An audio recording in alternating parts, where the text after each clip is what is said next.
nós daremos início a mais uma sessão do EducaSUS. Hoje nós temos a honra de receber a doutora Rosimeire Gomes, que é psicóloga, mestre em Psicologia da Saúde, especialista em Psicologia Hospitalar, que vai falar sobre esgotamento profissional, depressão, ansiedade e suporte social. Doutora Rosi, obrigada, por participar conosco aqui no projeto EducaSUS. A palavra é sua. Falar um pouquinho sobre esgotamento profissional, depressão, ansiedade e suporte social.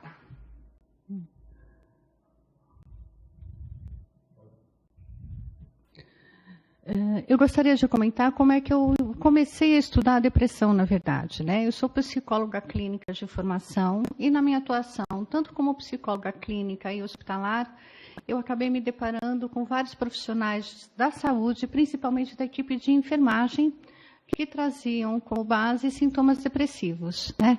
E eu acredito que, na verdade, na equipe de enfermagem, por estar exposta a doenças, a sofrimento humano, são dois fatores que contribuem muito para as causas de estresse físico e psicológico. Na minha atuação como psicóloga hospitalar, eu lidei com a equipe de pacientes oncológicos, onde sempre ao terminar um atendimento dentro da área hospitalar, vinha alguém da enfermagem. E para nós? O psicólogo não tem um tempo para nós? Quando é que o profissional vai poder falar? Olha, aquele paciente, poxa, eu estava precisando conversar. A partir daí, eu realizei uma pesquisa qualitativa e descritiva sobre os sentimentos e emoções na equipe de enfermagem frente aos cuidados dos pacientes sem possibilidade de cura. Eu queria entender o que o profissional da área de enfermagem sentia, como ele vivenciava, né? Aquela questão do paciente não poder sobreviver e não conseguir sair curado. Em seguida, eu fiz uma pesquisa descritiva e exploratória de caráter quantitativo comparativo, onde eu fui pesquisar sobre os sintomas mentais, na verdade, os sintomas de depressão, ansiedade e qual seria a influência do suporte social nesses profissionais de enfermagem, né? Como é que isso pode contribuir ou não? Dentro da situação da atuação de equipe de enfermagem, eu pude perceber que as condições de trabalho exigem muito, tanto a nível ambiental, fisiológica, psicológica e social. A equipe de enfermagem está constantemente exposta a agentes biológicos, riscos químicos e físicos, o contato constante com o sofrimento, a dor, e claro, e a morte, né? É um ambiente de alto risco e insalubre. Na verdade, não só os profissionais de enfermagem, mas todos os profissionais da área médica. Na verdade, eu me dediquei mais à equipe de enfermagem. Dentro da equipe de enfermagem, eu pude, de uma forma geral, eu pude perceber que as jornadas de trabalho já eram extensas, os turnos sempre alternados, e muitas vezes o profissional ele tem que dobrar o plantão, porque o próximo não pode chegar. Existem, sim, horários rígidos a serem cumpridos, existem a passagem do plantão, tem que ser feita antes e depois. Existe aí toda uma subordinação e uma hierarquização dentro da equipe de atuação, isso de uma forma geral em todas as instituições. Existe também uma alta rotatividade, onde os esforços físicos também são constantes. E aí, as atividades profissionais acabam favorecendo um esgotamento profissional, sim, onde elas podem causar ou contribuir tanto para a ansiedade, o estresse e a depressão. Eu vou abordar um pouquinho o esgotamento profissional, sintomas de ansiedade, mas principalmente a depressão, o suporte social e o tratamento da depressão. O esgotamento profissional, depressão, as causas, sintomas psicológicos e físicos da depressão, né? Os principais sintomas.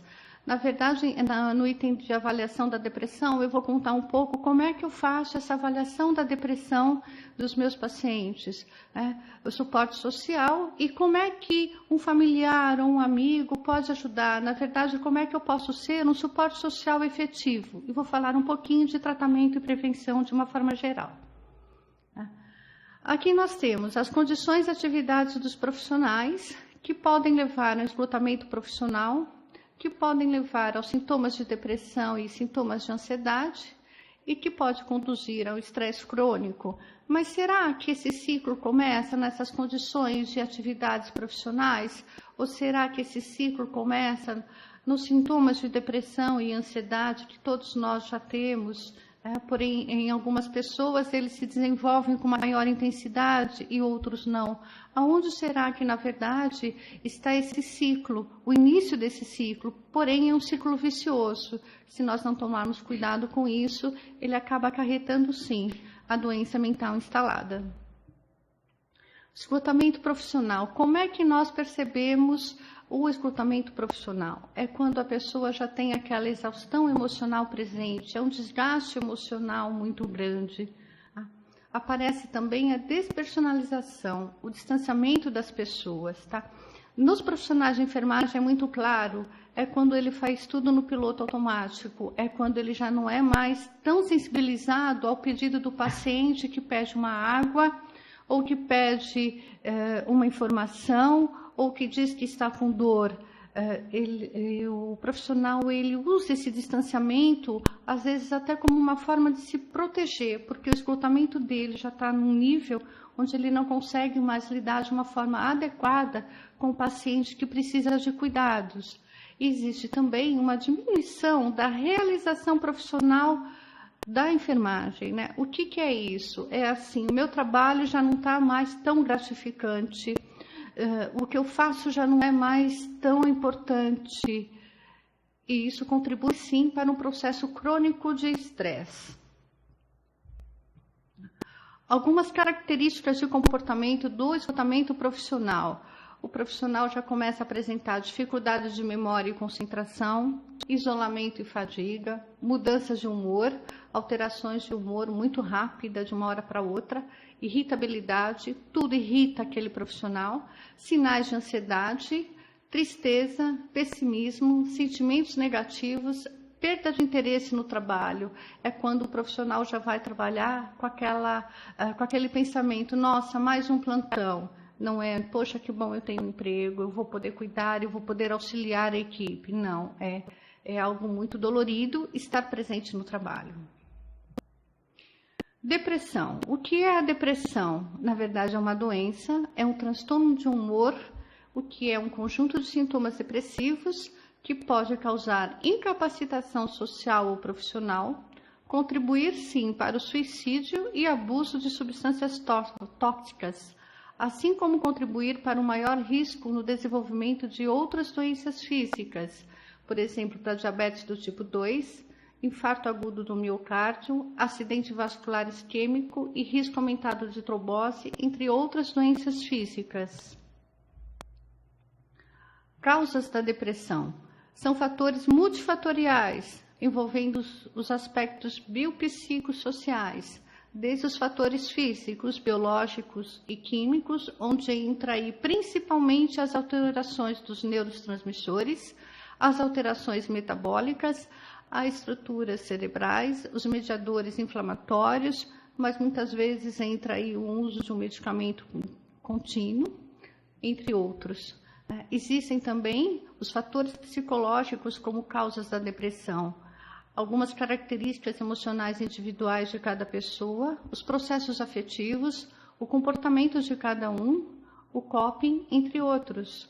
Existem também os fatores sociais, o meio cultural, os valores, o histórico familiar e de vida, entre outros.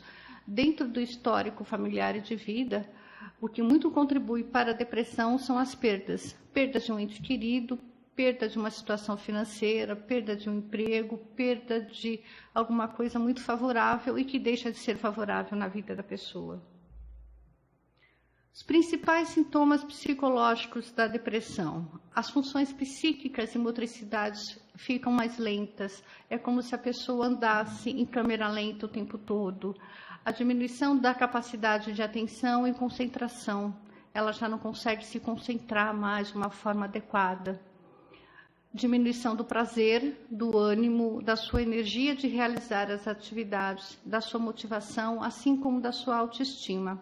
Existe também os pensamentos negativos e a sensação de inutilidade, assim como sentimentos de culpa, impotência, insegurança, perda da capacidade de planejar o futuro, aumento de tristeza e choro fácil, maior isolamento social. A pessoa com sintomas de depressão, ela começa a se afastar de todos e de tudo.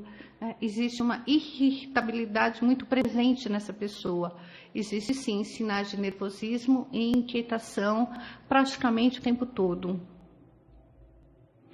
Os principais sintomas físicos da depressão é a dor. São dores constantes, cada vez mais aumentando, seja ela uma cefaleia, dores articulares, uma lombalgia ou qualquer outro tipo de dor. Pode ser sim um sintoma físico da depressão. Fadiga, fraqueza, tonturas, sensação de peso em uma parte do corpo, disfunção gastrointestinal, isso é comum acontecer.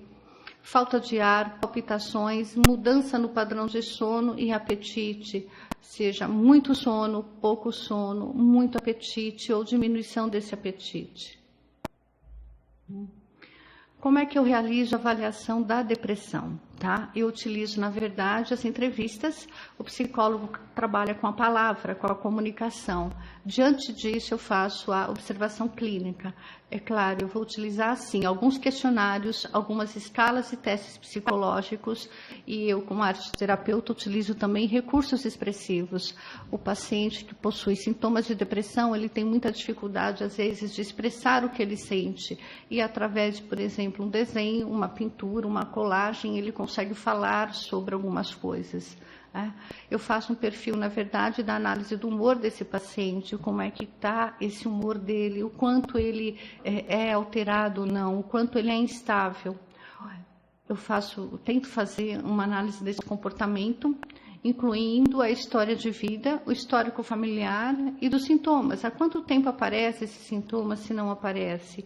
Me baseio, sim, no DSM-5, que tem uma lista de sintomas e sinais, que, na verdade, 5 desses sintomas e sinais têm que permanecer por mais de 15 dias nas pessoas para a gente poder dizer que essa pessoa está com sintomas de depressão ou com quadro de depressão. E é claro, se existe a necessidade da avaliação e acompanhamento psiquiátrico, eu encaminho sim para o psiquiatra, tá? Quando eu saí da faculdade, isso já tem alguns anos, eu acreditava que o psicólogo podia sim dar conta da depressão. Hoje, diante da minha prática clínica e hospitalar, esse conceito já mudou. Às vezes, a depressão só é tratada na maioria das vezes, dependendo da intensidade desses sintomas, tá? Com o auxílio do psicólogo e do médico psiquiatra. Sozinho, o psicólogo não consegue trabalhar com a depressão, principalmente se tiver uma ideação suicida ou pensamentos de morte envolvidos. O que é suporte social? Na verdade, é um fator de proteção e promoção da saúde. É um conceito multidimensional, onde os recursos materiais e psicológicos são acessados através das redes sociais. Aí nós encontramos os nossos familiares, os nossos amigos, os nossos colegas de trabalho. Nós encontramos, sim, as redes sociais e virtuais, onde nós obtemos informações e recursos, e tudo isso pode, sim, ajudar na depressão. Como posso ajudar uma pessoa com sintomas de depressão? Primeiro, entender que a depressão é uma doença e deverá ser tratada. Deverá ser, sim, tá? A pessoa com uma possibilidade de depressão deverá ser encaminhada ao psicólogo ou ao médico psiquiatra, não importa a ordem, mas deverá ser realizado uma avaliação e um acompanhamento adequado, tanto do psicólogo como do médico psiquiatra. Qual é o objetivo do tratamento da depressão? É a remissão completa dos sintomas e melhor qualidade de vida. Principalmente, eu preciso escutar, acolher, incentivar e auxiliar a pessoa que está com uma possibilidade de depressão ou que apresenta alguns sintomas de depressão. Quando eu digo escutar, acolher, incentivar e auxiliar, não que isso seja uma função só do psicólogo, mas de qualquer ser humano que está diante de uma pessoa que possa, sim, apresentar sintomas depressivos. mais um slide sobre como é que eu posso ajudar o paciente ou a pessoa em depressão. O primeiro passo é escutar sempre com muito carinho e muita paciência, é compreender que a depressão é uma doença, obter informações junto a essa pessoa ou com essa pessoa para que ela também entenda o que é depressão, é manter atitudes positivas, é acompanhar e auxiliar essa pessoa, muitas vezes na consulta médica, na utilização do medicamento, porque às vezes a pessoa está tão deprimida que ela não consegue fazer isso, ela fica tão sem energia que ela não consegue nem controlar os horários do medicamento. É sim procurar um apoio religioso, que isso também funciona como suporte social para a pessoa, é incentivar essa pessoa que, na verdade, a depressão possui tratamento. Eu gosto muito dessa tabelinha, que as pessoas às vezes têm a ideia de que eu estou com sintomas depressivos, eu vou ao psicólogo, 3, 4 sessões, às vezes por 2 meses, e isso já dá uma melhora. Sim, isso dá uma melhora. A fase aguda de tratamento, ela se baseia de 8 a 12 semanas. Às vezes, a pessoa ela entra com os medicamentos junto nessa mesma fase. O que acontece? Acontece sim, uma remissão de 20% dos sintomas iniciais. E aí, o que é que acontece em seguida? A pessoa fez lá 2 meses de terapia, de acompanhamento psicológico, tomou os remédios, deu uma melhorada, e aí ela acha que ela está bem, que ela não tem mais esses sintomas depressivos e que ela pode dar conta. Na verdade, ela se encontra na fase de continuação do tratamento e é onde ela para todos os tratamentos, tanto o acompanhamento psicológico, e muitas vezes ela desiste de tomar a medicação por conta própria. E aí nós temos, sim, 20% a 40% de possibilidades de recaídas nessa fase de tratamento. Nessa fase de tratamento, em acompanhamento psicológico, nós trabalhamos, sim, a prevenção de recaídas e recorrência e, muitas vezes, o desmame do medicamento de acordo com a orientação médica. E nós temos a fase de manutenção, que, na verdade, é de 6 a 24 meses ou mais, a fim de prevenir as recaídas e recorrências. Quando é que isso dura mais de 24 meses? Quando a pessoa trata uma depressão grave e apresenta ideação suicida. Então, esse tempo pode ser extrapolado, talvez até por 3 ou 4 anos, ou minimizar totalmente esses sintomas inicialmente apresentados. Na verdade, o tratamento e a prevenção envolve o quê? Cuidar da saúde, do nosso sono, da alimentação, dos exercícios físicos, manter uma vida social ativa. Eu costumo dizer muito para os meus pacientes, né, que nós temos que fazer o que se gosta, manter atividades de lazer. Quanto ao acompanhamento psicológico, é desmistificar que o acompanhamento psicológico só entra para a remissão de alguns sintomas, quando a pessoa já está com a doença mental instalada. É assim, é ter o foco da terapia, do acompanhamento psicológico, como autoconhecimento, é manter relações interpessoais saudáveis, é investir na qualidade de vida.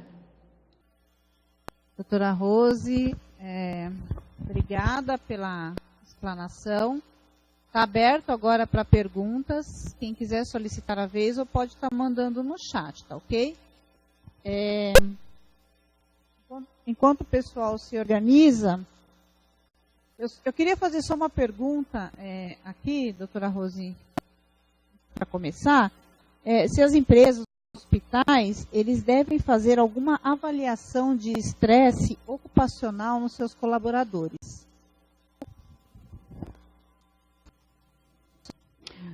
Na verdade, eu posso até falar um pouquinho da minha experiência prática, né? Eu atuei em 2 hospitais privados. Num deles, nós não tínhamos nenhum tipo de trabalho relacionado a isso.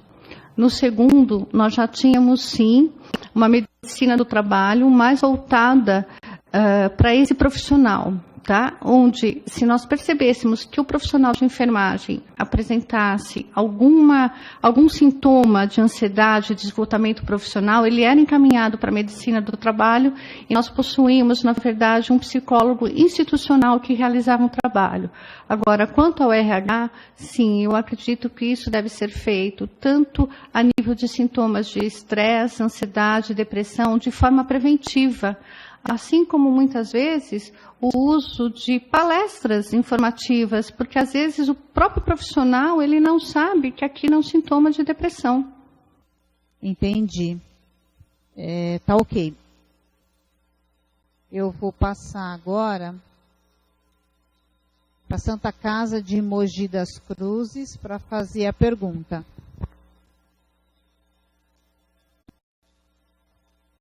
Bom dia.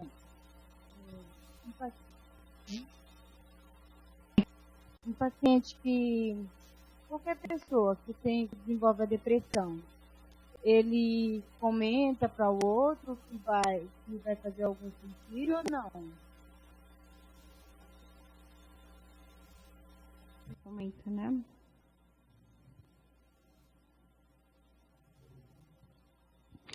Na verdade, assim, quem é que mais escuta o profissional de enfermagem, tá? Às vezes é um colega de trabalho, ali parceiro como técnico, ou é o próprio enfermeiro que está acima desse técnico, né?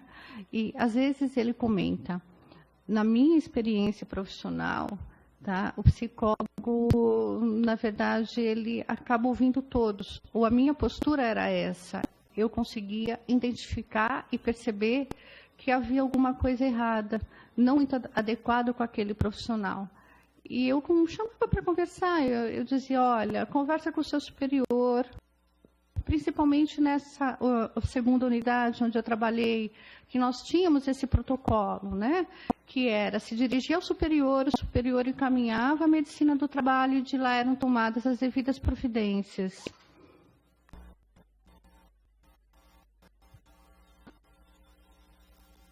Bom dia. Uma pessoa, um funcionário da área da saúde, quando ele está num estado depressivo assim, é recomendado ele se afastar ou é melhor ele estar trabalhando e vai estar assim mais ativo?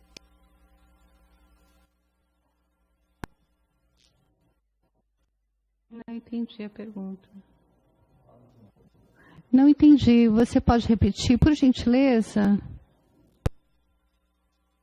Nós queremos saber quando um profissional apresenta quadro de depressão, se o ideal é ele ser afastado das atividades ou melhor que ele esteja trabalhando para que se mantenha ocupado e melhore os sintomas.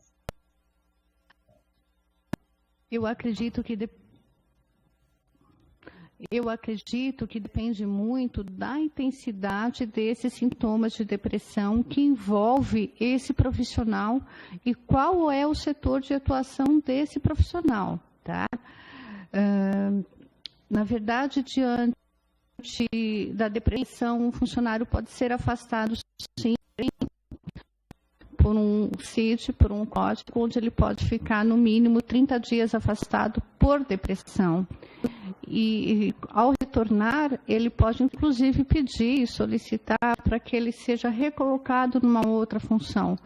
Não só diante da depressão, como diante de algumas doenças mentais, como ansiedades, fobias, isso é possível. Agora, o que eu acho melhor, dependendo dos sintomas, da intensidade desses sintomas, o profissional às vezes não tem condições de continuar atuando. É necessário sim que ele se afaste.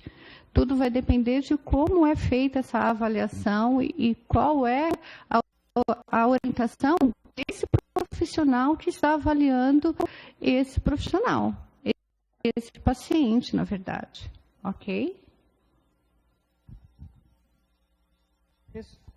Ok, né? Pessoal de Mogi, se tiver mais perguntas, é só chamar, tá bom, meninas? Associação Beneficente de Londrina, no Paraná, bom dia, pode fazer a pergunta. Eu queria saber, Rosemary, sobre o questionário que você comentou, qual que é a fonte, né, onde a gente consegue ter acesso a esse questionário, e se seria, por exemplo, recomendável a gente fazer a aplicação desse questionário até para contribuir com o nosso perfil epidemiológico, para identificar algumas situações de possível depressão e até mesmo estresse, para ter algumas ações pertinentes com as equipes. Ok. Eu utilizo um questionário que é, na verdade, uma avaliação biopsicossocial, tá? Onde nós montamos várias perguntas sobre esse histórico de vida da pessoa e sobre, a fim de obter algumas informações a nível da vida psicossocial, afetiva, profissional dessa pessoa. Esse tipo de questionário pode ser utilizado por qualquer profissional, pode ser utilizado pelo RH, pode ser utilizado de uma forma tranquila. Tá? Porém, eu utilizo alguns testes e escalas que são só de uso psicológico. Aí você teria que contar, sim, com a ajuda de um profissional psicólogo para realizar essa avaliação, mas provavelmente você tem no próprio RH, né, que são testes e escalas somente de uso psicológico. Entre elas, qual que eu gosto de usar? Escala Beck de depressão e ansiedade. Eu uso as duas porque são sintomas paralelos que coexistem, na verdade, num sintoma depressivo e que pode conduzir a outros distúrbios mentais, a outras alterações de comportamento. E eu uso a escala da LIP de estresse. Né? Isso também dá um norte para nós. Eu utilizo também alguns outros testes psicológicos. O HTP, ele dá indícios, sim, de depressão, indícios, tá? Ele não consegue quantificar. Mas através de uma análise bem feita do HTP, que é o House-Triperson, a gente consegue. Os testes de pirâmides de Pfister, eles também dão sinais de depressão para nós, enquanto profissional psicólogo. Porém, tudo isso tem que ser avaliado de uma forma conjunta. O que todos teriam acesso é a criação desse questionário a nível de biopsicossocial, que na verdade são perguntas a fim de abordar a questão familiar, os antecedentes, a motivação desse paciente, né? Seriam perguntas abertas sobre esses assuntos que qualquer pessoa, qualquer profissional poderia, sim, estar montando. Pessoal de Londrina, obrigada. Franca.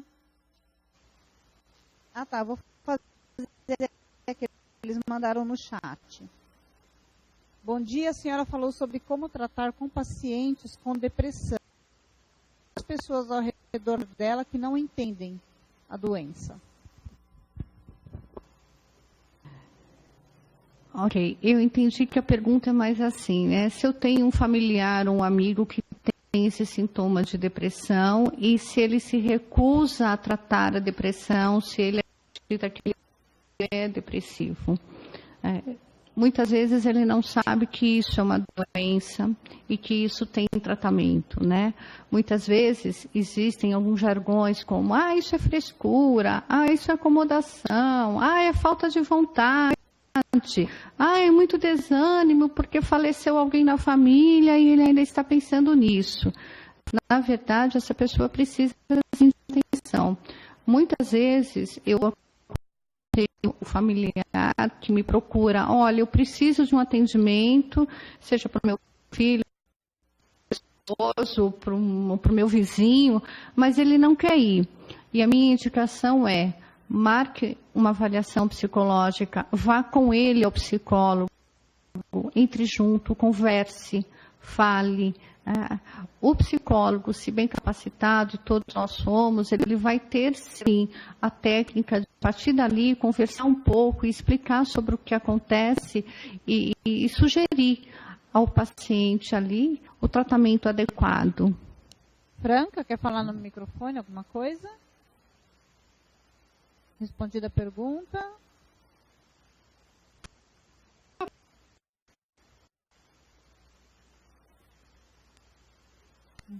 Ok. Vou fazer a pergunta agora da Santa Casa de Presidente Prudente. Bom dia, gostaríamos de perguntar, no caso de pessoas que não aceitam ajuda de profissionais psicólogos ou médicos, como podemos abordar? Como podemos influenciar para buscar ajuda? No caso, se essa pessoa é um funcionário, é isso? Eu acho que é conversar com essa pessoa. Olha o que está acontecendo. É tentar mostrar para ela, a nível de desempenho profissional, o que está acontecendo. E tentar fazer um paralelo como era no início, quando ela começou a atuar nessa instituição ou em outra. É tentar mostrar para ela que alguma coisa não está bem e que ela precisa, sim, de ajuda. Todos nós somos seres humanos, nós adoecemos, nós somos profissionais de saúde, mas antes disso, nós somos seres humanos. E como seres humanos, nós somos, sim, passíveis de adoecimentos físicos, mentais, psicológicos, né? E é difícil. Muitas vezes, a pessoa com depressão, ela não aceita, ela não consegue perceber que ela tem esse sintoma ou esse sinal de depressão ou muitas vezes de ansiedade, né? E aí a minha dica é tentar conversar, tentar explicar e, se necessário, marcar sim uma avaliação no médico. Muitas vezes a pessoa tem aquela imagem, eu não preciso de psiquiatra. Ok, mas peça para ir ao clínico geral. Por quê? O clínico geral não tem condições de perceber se, às vezes, um hormônio está alterado, e aí vai encaminhar para o endócrino. Se a pressão está alterada, se há algum indício da parte cardíaca alterada, e vai encaminhar para um cardiologista, e aí é um trabalho em equipe, né? Vai se passando de degrau para degrau, né? Necessariamente, quando nós falamos, o ideal é uma avaliação psiquiatra, sim, é uma avaliação realizada por um médico psiquiatra, mas às vezes a pessoa não entende isso. Então, acompanhá-la, sim, ao clínico geral, e lá já pedir, olha, doutor, ele está com esses sintomas, o senhor não acha que pode ser estar junto? Muitas vezes a pessoa com sintomas de depressão que o acompanhe nas próprias consultas, nos próprios exames, porque é tudo muito difícil, né? Como é que o profissional de saúde vai entender que ele está adoecido? Isso é muito difícil, culturalmente falando e profissionalmente falando, né? Porque para nós, profissionais da saúde, nós aprendemos que nós podemos curar o outro. Nós somos treinados para isso, para curar o outro. E quando nós nos deparamos, preciso de ajuda, eu não estou bem, eu estou com uma dor assim, o que é que está acontecendo? Isso é muito difícil. Na maioria dos profissionais de saúde, isso aparece com muita incidência, essa dificuldade de buscar ajuda, tanto médica quanto psicológica também. Doutora Rosa, o pessoal antes de fazer as perguntas de Passos, o pessoal da Santa Casa de Jacarezinho, no Paraná, quer saber mais sobre a ansiedade. Então, não sei se eles têm alguma pergunta específica. Então, eu vou fazer assim, eu vou fazer a pergunta de Passos, dá tempo de fazer as perguntas sobre ansiedade ou uma outra colocação. Se não tiver pergunta, a doutora Rose fala depois, tá bom? De Passos. Bom dia. Quando a pessoa está com depressão, porém o setor quer afastá-la, mas ela não quer. Ressalta a importância do trabalho para sua melhora. Mas por ser da área de enfermagem, está sem condições. Qual a orientação?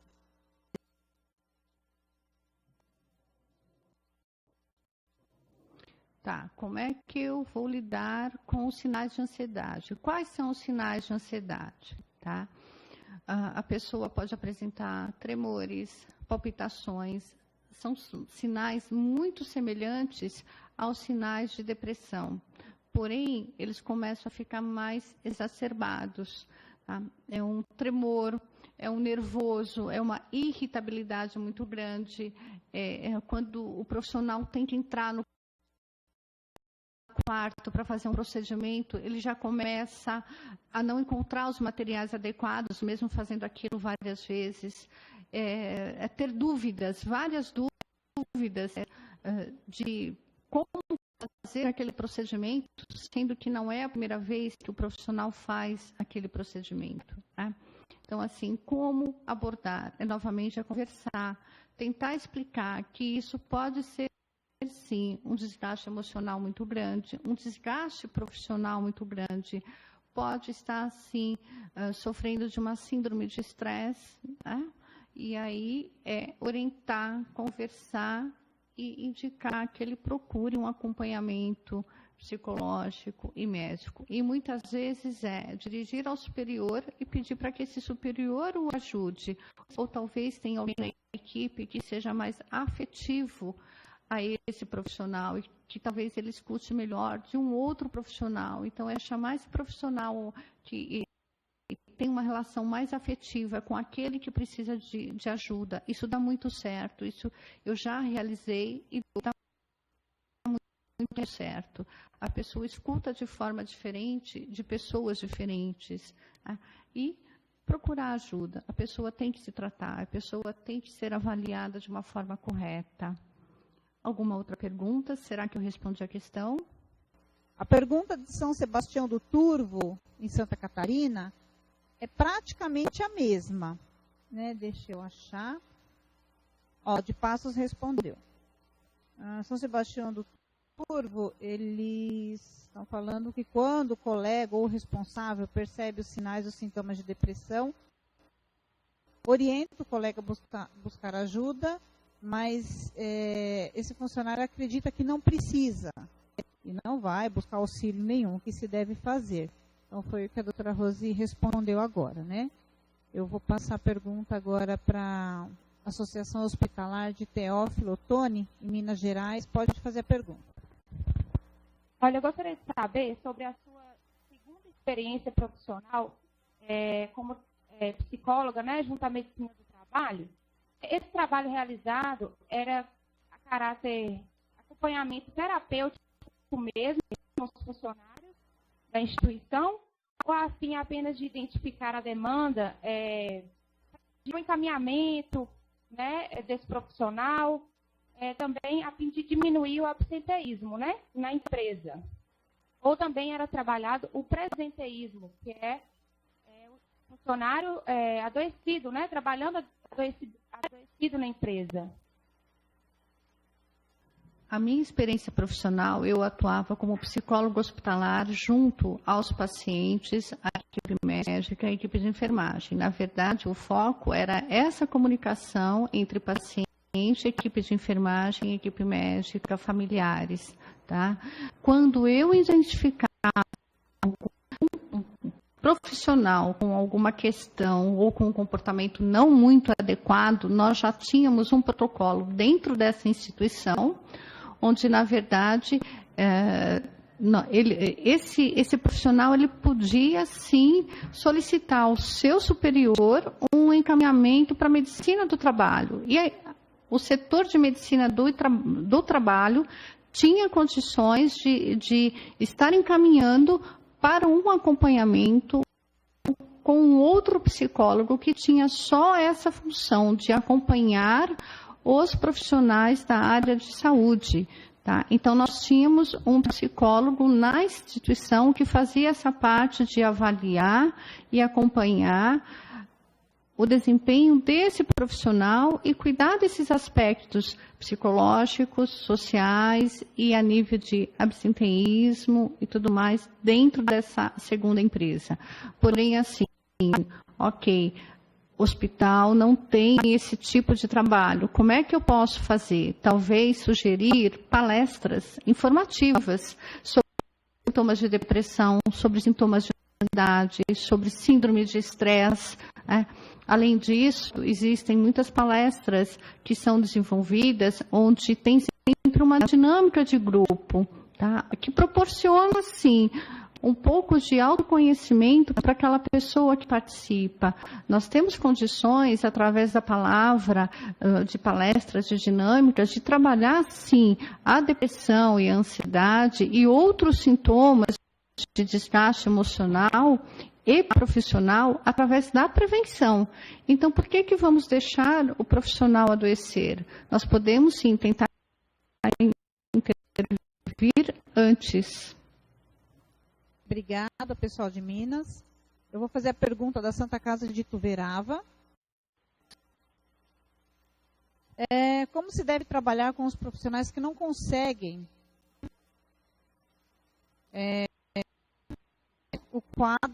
entender o quadro. Espera aí que está subindo a pergunta, a gente não consegue completar. O quadro daquele que é diagnosticado com depressão e acaba por julgar como frescura ou somente algo para não realizar de forma correta seu trabalho. Sim, esse é um problema diário, né? Porque, na verdade, assim, como a equipe ela tem uma dinâmica própria de atuação. Se alguém falha, ou se alguém não está lá de uma forma adequada, sobrecarrega os demais. E muitas vezes o outro colega logo imagina e logo pensa, isso é frescura, mas um outro atestado, um outro afastamento. E quem fica sobrecarregado pela própria dinâmica, geralmente inserida em todas as equipes, né? Mais uma vez eu digo, é questão de levar informações a essa pessoa, né? Se não dá para fazer isso de uma forma coletiva para todos os funcionários, talvez cabe aí ao enfermeiro, folhetos informativos, ou alguma associação, ou algum profissional que se dispõe a estar presente, a falar um pouco sobre isso dentro e explicar justamente isso. Não é frescura, não é acomodação. Existe, sim, o desgaste profissional, existe as características pessoais. Qualquer funcionário da área da saúde não é o mesmo quando ele entra e, vamos supor, um ano depois, após as primeiras férias. Por quê? Porque nós, seres humanos, nós somos dinâmicos, nós aprendemos todos os dias, evoluímos todos os dias, mas nós também temos o desgaste emocional, físico e profissional. Agora, nós precisamos, sim, levar isso a títulos de informação, assim como o acompanhamento psicológico tem muito estigma de que ele é só para loucos. Não, ele pode ser a nível preventivo. Ele pode ser preventivo de muitas doenças mentais, de muitas doenças físicas também. Então, na verdade, assim, nós temos que levar informações para quem não conhece e oferecer auxílio e ajuda para essa pessoa que possui, sim, tanto os sintomas de ansiedade como sintomas de depressão. A forma que nós vamos fazer isso, eu acho que aí nós temos que usar a criatividade e todos os nossos recursos. Pessoal, respondida a pergunta? Dá um ok? Respondido? Obrigada, viu, meninas? Vou fazer a pergunta da Santa Casa de Alegrete, no Rio Grande do Sul. Quer dizer, não é uma pergunta, né? Eles gostaríamos de saber alguma sugestão em relação a instituir o serviço dentro do hospital.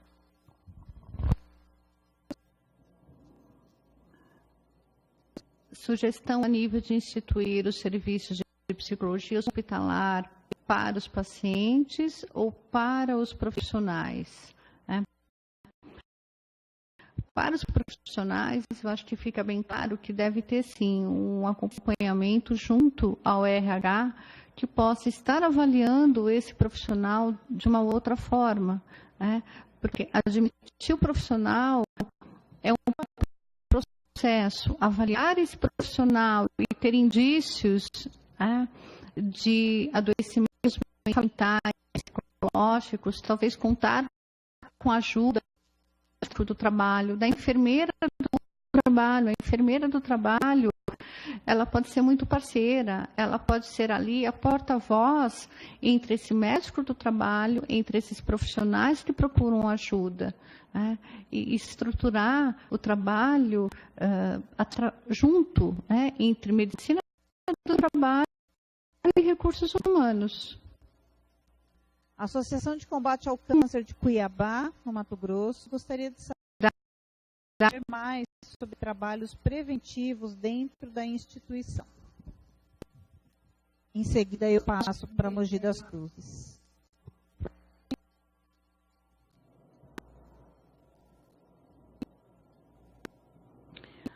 Assim, hoje, atualmente, eu trabalho com palestras informativas sobre ansiedade, sobre depressão, sobre como ajudar a pessoa com depressão. Então, trabalho, sim, com dinâmicas de grupos, montadas, às vezes, para uma equipe específica ou para determinados profissionais que queiram participar, né? Então, assim, mais uma vez, a nível de prevenção, estar divulgando as informações sobre o que é depressão, sobre o que é ansiedade, sobre qual é a possibilidade desse adoecimento, como isso influencia a equipe, né?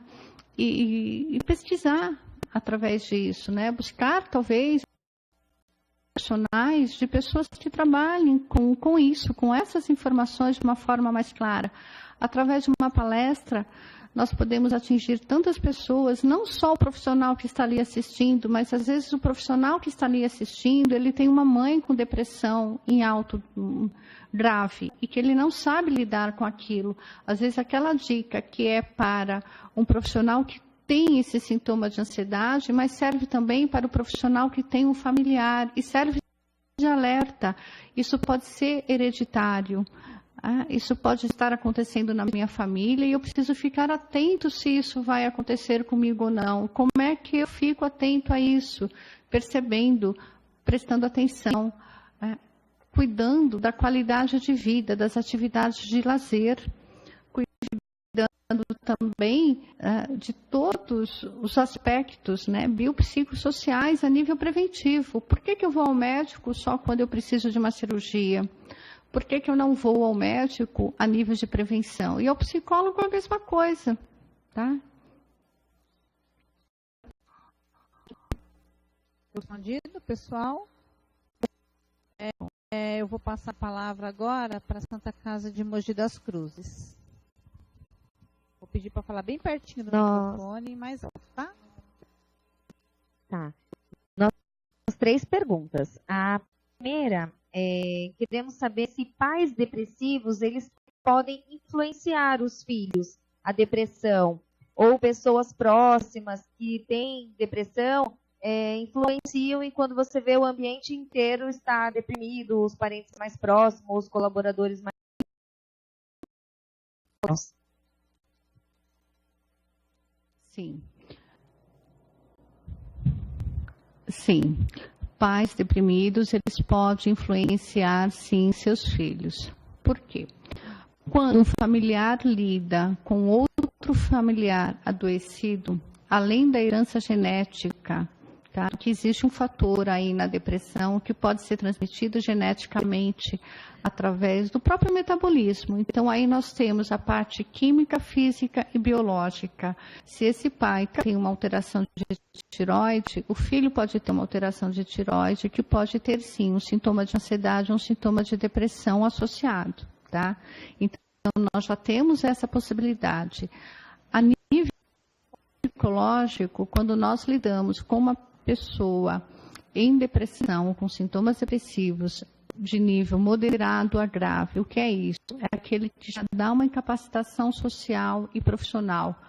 Ou seja, a pessoa já não quer mais sair de casa para fazer nada. Tudo que você convida não está bom. Tudo que você faz não está bem. Se não tomar cuidado com o meu emocional, eu acabo, sem querer, reproduzindo esse tipo de comportamento, né? Então, para mim, vai ficar, já que não quer sair, então não vamos sair também, vamos ficar. E aí eu vou fazendo o quê? Evitando a vida social. Eu vou me isolando. Sem querer, eu acabo reproduzindo esse comportamento que é padrão de quem tem sintomas de depressão. E aí eu posso desenvolver os sintomas de depressão?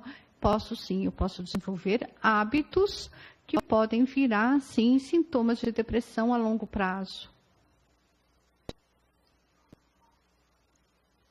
Ok. De relacionamento interpessoal do profissional.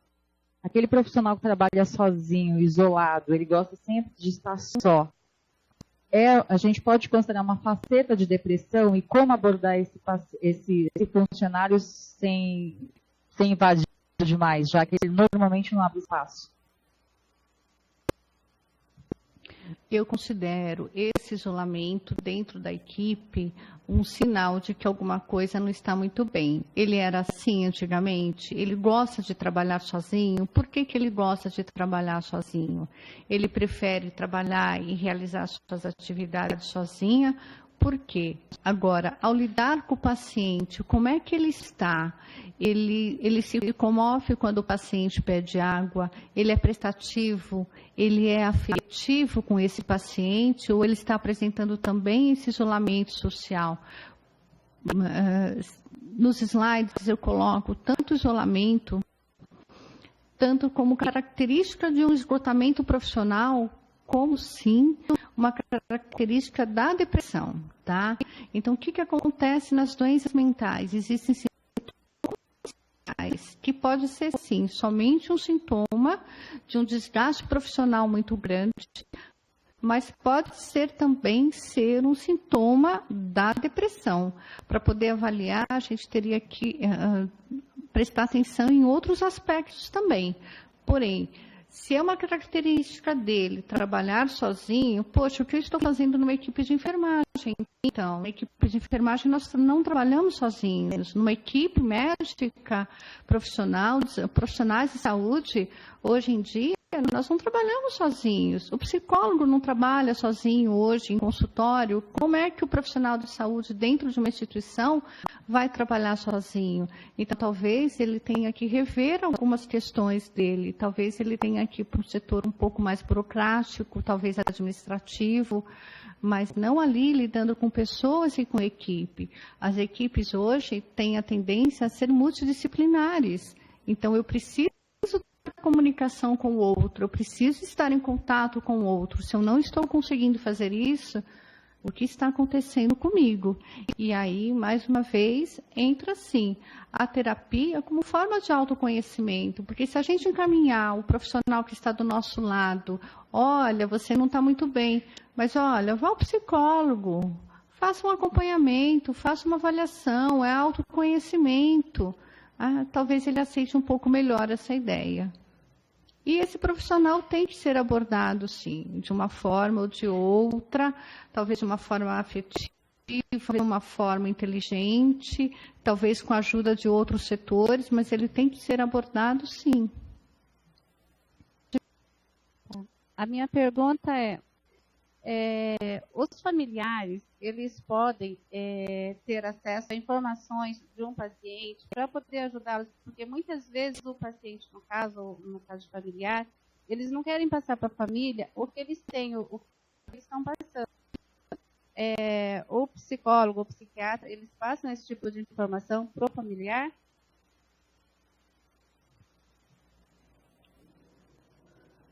Assim, na verdade, existe um código de ética profissional, tá? Onde eu não posso contar aos familiares o que o paciente me contou, tá? Mas eu posso, sim, chamar essa família e pedir para que eles estejam presentes, que eu vou fazer uma orientação relacionada a esse assunto, onde eu entro, sim, com as informações desses sintomas que esse paciente apresenta. É a forma... como é que eu trabalho, como é que nós podemos abordar, né? Eu jamais vou infringir o código de ética, né? Quando eu atuei com os pacientes que apresentavam depressão, muitas vezes eu peguei pacientes por tentativas de suicídio numa UTI, onde quem me trazia a maior parte dos dados era a família, porque às vezes o paciente estava entubado. Então, o primeiro contato era a família, e a família traz a história de vida daquele paciente. O médico, que às vezes já o acompanhava, ele pode contribuir e muito para que a gente consiga ajudar aquele paciente.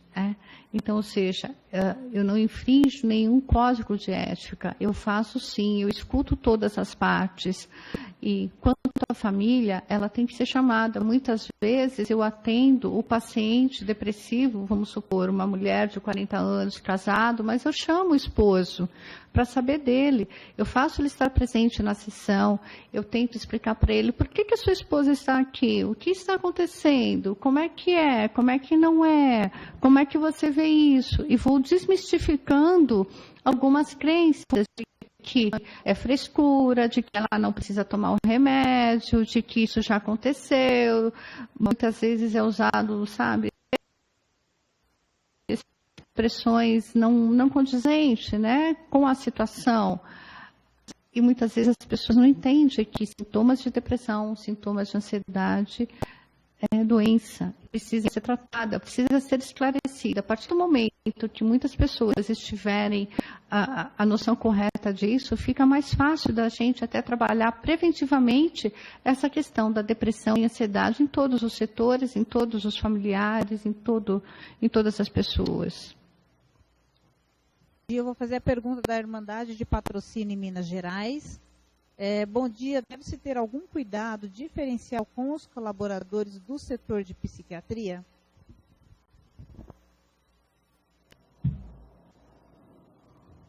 De psiquiatria, eu acredito que tanto do setor de psiquiatria, como de setores mais emergenciais em hospitais gerais, tá? Onde nós temos sim que ter treinamentos, suportes. Quais seriam, sabe, psiquiatria, pacientes oncológicos onde a morte atinge com mais facilidade. Então, não é só da psiquiatria, principalmente os da psiquiatria, muito mais informações, talvez, pequenos cursos, para ele tentar entender como lidar com aquele paciente. O paciente psiquiátrico, ele é totalmente diferente, muito diferente de um paciente internado numa ala por uma cirurgia, por um paciente pré-cirúrgico ou pós-cirúrgico. É muito diferente. Ele demanda uma atenção diferenciada. Como é que eu capacito o profissional a lidar com isso? Através de treinamento e informações. Tem sim, eu acho que nesse sentido nós temos. E a percepção, eu acho que, no meu ponto de vista, é para todos os profissionais da área de saúde. Todos nós podemos adoecer, independente do profissional de psiquiatria, ou da UTI, ou do PS, ou do ambulatório. Todos nós podemos adoecer. Porém, os da psiquiatria, eles têm que ter, sim, mais treinamento, mais informações, porque ali nós estamos lidando com doenças psiquiátricas, com outro tipo de adoecimento.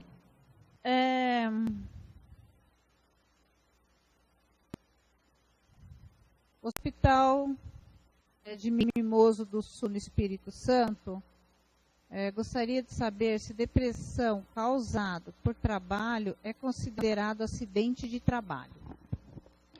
Na verdade, a depressão não pode ter somente esse fator causado por trabalho, tá? O desgaste profissional é um dos fatores que pode, sim, facilitar a depressão, tá? Agora, a depressão, como nós vimos, ela é multifatorial, depende de uma série de fatores. A nível de acidentes de trabalho, talvez eu não seja a pessoa mais indicada para responder essa questão. Como acidente de trabalho, o pouco que eu sei sobre psicologia jurídica e leis trabalhistas, na verdade, eu parto do princípio que a depressão é multifatorial. O desgaste no trabalho pode levar, sim, a uma depressão. Porém, existem outros fatores associados, né? O profissional não adoece somente pelo trabalho. O profissional adoece porque ele já tem outros fatores ali, biopsicossociais envolvidos, não somente o trabalho. Agora, tudo vai depender, talvez, da nossa legislação, de informações jurídicas a esse respeito. No meu ponto de vista, não, porque a depressão é multifatorial. A próxima pergunta é do Hospital São João Batista de Pochorel, no Mato Grosso. Bom dia, sala cheia. Quais são os graus da depressão? Basicamente, nós temos 3 graus de depressão, tá? A depressão leve, a depressão moderada e a depressão grave, tá? O que é a depressão leve? É aqueles sintomas que muitas vezes a pessoa nem se percebe, tá? É um pessimismo que vem e que fica por alguns dias.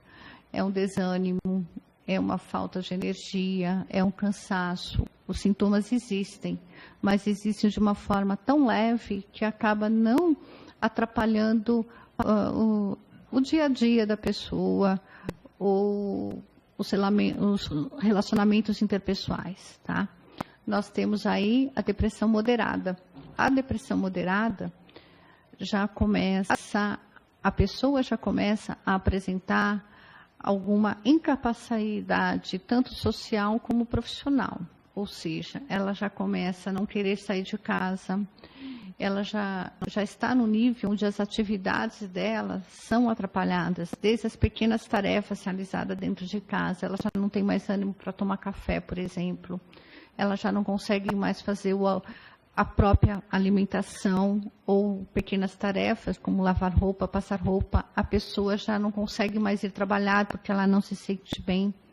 E a grave é quando a pessoa está realmente incapacitada de chegar ao trabalho, ela não consegue mais trabalhar, ela não consegue mais desenvolver nenhum tipo de habilidade social ou poucas atividades sociais, ela não consegue sair para fazer uma caminhada. Tudo vai depender da intensidade desses sintomas. E muitas vezes aparece sim a ideação suicida, os pensamentos de morte, visto como se fosse uma solução para a depressão. É assim que provavelmente a pessoa deprimida enxerga. O suicídio é a saída para tanto sofrimento. Uma coisa que eu acho importante ressaltar é que tanto a depressão, os sintomas de depressão leve, moderados ou graves, eles causam sofrimento nessa pessoa, tá? E essa pessoa, ela tenta, muitas vezes, sair de uma dinâmica, de um comportamento, de hábitos de vida, e ela não consegue. Por quê? Pela forma como ela vive, por questões de que, muitas vezes, ela está acostumada a viver daquela forma. E se perceber saídas alternativas de comportamento é muito difícil. Aquele lá do fundo é você mesmo. Olha, ele é bem alegre. Tem que ter, toda instituição tem que ter sempre. E é você mesmo. Tem que ter sempre alguém assim, que nem você. Um abraço, viu? Como que você chama? Pode falar pode colocar aí no chat, por favor. Gostei dele. Olha lá vem ele. Enquanto isso, eu vou fazer a depressão leve, como deve ser tratada para evitar que se agrave. É da Federação do Espírito Santo a pergunta. Tá. A depressão leve, ela deve ser tratada com acompanhamento psicológico. Tá? Eu tenho uma postura profissional que eu não espero essa depressão ser agravada. Mesmo um paciente com depressão leve, eu peço sim uma avaliação psiquiátrica, porque o psiquiatra, ele tem uma outra percepção e ele pode me ajudar, mesmo que seja com um antidepressivo numa dose mínima, ele pode sim me ajudar naquele tratamento. E quanto tempo leva a depressão leve? Entra naquela mesma tabela que eu mostrei para vocês. É de 8 a 12 semanas a fase aguda, onde ela vai, na verdade, ter a remissão dos sintomas. Tá? Então, a depressão leve pode ser tratada só com acompanhamento psicológico. Tem profissionais que, sim, que lidam só com o acompanhamento psicológico. A minha postura profissional tem depressão, eu sugiro, sim, uma avaliação psiquiátrica, Não custa. O paciente passa numa consulta, conversa com o psiquiatra tem um outro ponto de vista que ele vai agregar ao meu. Eu aprendi a trabalhar em equipe multidisciplinar, né? Então, muitas vezes, não é só a avaliação psiquiátrica que eu peço sim uma avaliação do endócrino, isso é muito importante. Se tiver um hormônio alterado ali, poxa vida, isso pode influenciar os sintomas de depressão. Sim, os sintomas de ansiedade também, né? E tanto a depressão leve como a moderada, elas também caem naquela tabelinha que eu mostrei para vocês, que é a fase aguda, continuada e para que não haja recaída, né? Então, é a longo prazo. A depressão não é tratada a curto prazo, mesmo sendo a leve. Eu acredito que avaliando com muito cuidado esses sintomas da TPM e da depressão leve, tá? Sintomas de TPM é TPM, não é depressão leve, tá? E a depressão leve, ela é caracterizada por outros sintomas, por uma duração maior. A TPM geralmente dura 10 dias, uma semana. A depressão leve não, ela vai ficar e muitas vezes ela vai oscilar essa intensidade dessa alteração de humor, né? Uma coisa que eu acho muito importante a nível preventivo, de uma forma geral, para todas as depressões, são as atividades físicas, não só para a depressão, como para a ansiedade, tá? A pessoa tem que fazer exercício físico, seja uma música, seja dançar, seja caminhada, seja corrida, seja academia, seja natação. Todo exercício físico contribui para a saúde mental e física de qualquer pessoa, né? As atividades de lazer, elas têm que ser privilegiadas. São formas preventivas naturais, mas que muitas vezes, na correria do dia a dia, nós deixamos de fazer, e que isso é muito importante.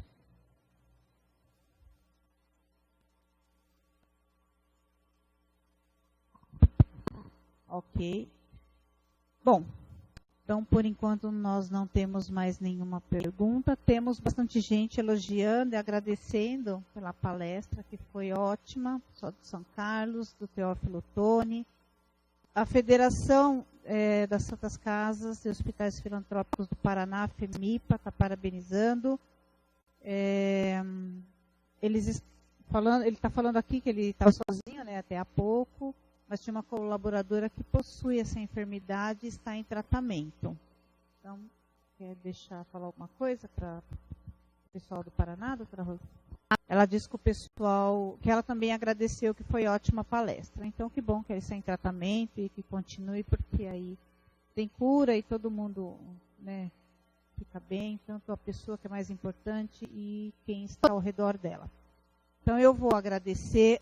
Antes de terminar, eu vou pedir para todos, quem puder, eu até coloquei meu celular aí, eu vou colocar de volta, tirar uma foto, então, do pessoal que está dentro da sala assistindo e mandar para mim, por gentileza, tá bom? Do pessoal que está dentro da sala aí, por favor, especificar o hospital que é, tá bom? Então, doutora Rosa, eu quero agradecer de coração, vou passar a palavra para que a senhora possa fazer as suas considerações finais, por gentileza. Eu que agradeço a oportunidade de falar um pouquinho sobre depressão, de trazer um pouquinho essas informações sobre depressão, ansiedade, né, que na verdade é uma doença que pode acometer qualquer pessoa, independente da raça, do sexo, da idade, da profissão, né. Nos slides tem o meu e-mail de contato, estou aberta e disponível a qualquer informação adicional que qualquer pessoa precise, necessite. E mais uma vez eu agradeço a oportunidade de estar falando sobre esse assunto, que na verdade é um assunto que é muito difícil de ser tratado, porque as pessoas ainda possuem estigma de que depressão é preguiça, é acomodação, é falta de vontade. Muita gente não vê a depressão como uma doença mental e psíquica, né? Eu que agradeço. Muito obrigada.